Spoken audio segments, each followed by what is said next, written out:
ताजनगरी की सुपरिचित कवयित्री एवं शिक्षिका श्रीमती अलका अग्रवाल के अनुराधा प्रकाशन, नई दिल्ली से प्रकाशित तृतीय काव्य संग्रह इंद्रधनुष का लोकार्पण आगरा राइटर्स एसोसिएशन के तत्वावधान में शनिवार को संजय प्लेस स्थित यूथ हॉस्टल में शहर के प्रमुख साहित्यकारों द्वारा किया गया।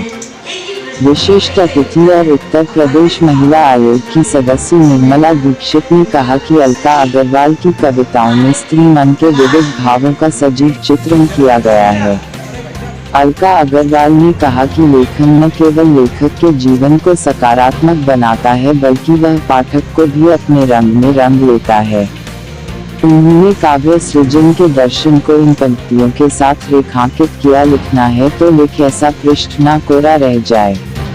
इस दौरान रमा वर्मा, वाईएस यादव, अटल राम चतुर्वेदी, यशोधरा यादव यशोर, भरत दीप माथुर, मानसिंह मनहर, पूनम भार्गव जाकिर, भावना दीपक मेहरा, निकिता श्रीवास्तव, डॉक्टर नीति चौधरी, पवित्रा अग्रवाल, रीना अब्राहम, रीता शर्मा, साधना वैद, राज चौहान, हरविंदर पाल, ललिता करमचंदानी और नवीन वशिष्ठ प्रमुख रूप से मौजूद रहे।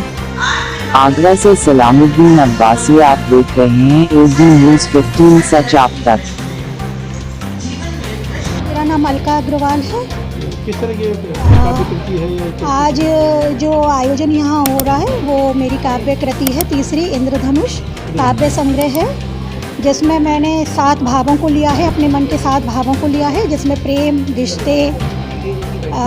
रिश्ते, कोरोना, राष्ट्र प्रेम, मानवीयकरण, नारी सशक्तिकरण, प्रेरणात्मक, ये सारे भाव लिए हैं। और कुछ मैंने अपने शब्दों का चयन इस तरह से किया है कि पढ़ने वाली जो युवा पीढ़ी है और जो हमारी आगे की आने वाली भावी पीढ़ी है, वो मेरे शब्दों को पढ़कर उनका हृदय परिवर्तन हो सके और वो समाज के प्रति जागरूक होकर हमारे देश के प्रति, अपने समाज के प्रति कुछ करने की इच्छा जागृत करें अपने मन में। और मेरा मानना है कि तलवार से ज़्यादा सशक्त जो होती है वो कलम होती है। अगर कलम के द्वारा शब्द इस तरह से निकलते हैं कि सामने वाले के हृदय पर प्रहार कर सकें तो हृदय परिवर्तन अवश्य होता है। देखिए, आज हमारे समाज में जो विकृतियाँ आई हैं या आदमी के बीच में जो डिफरेंसेस पैदा हुए हैं, सही माने में ये संवाद की कमी है और इस कमी को पूरा करता है साहित्य।